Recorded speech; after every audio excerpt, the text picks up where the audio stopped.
শেখ হাসিনা মাঝে মাঝে টুপ করে ঢুকে পড়তে চায় না।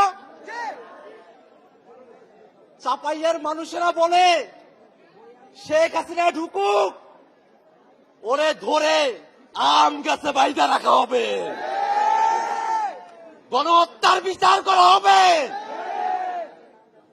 বাংলাদেশের মানুষের উপরে দীর্ঘ সময় ধরে এই আওয়ামী লীগ, এই ফেসিবাদী, এই স্বৈরাচারীরা যে নির্মম নির্যাতন করেছে, সেই নির্যাতনকে সায় দিয়ে দিল্লির সরকার বাংলাদেশের সীমান্তবর্তী এলাকাগুলোতে, এই চাপাইতেও মাঝে মাঝেই তারা চাপাইয়ের মানুষদেরকে সীমান্তে এসে গুলি করে হত্যা করেছে।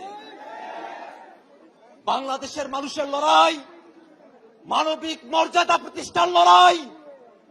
বাংলাদেশের মানুষ নিজেদের মর্যাদা নিয়ে, নিজেদের স্বাতন্ত্র্য নিয়ে, নিজেদের ঐতিহ্য নিয়ে এই বাংলাদেশে বাস করবে।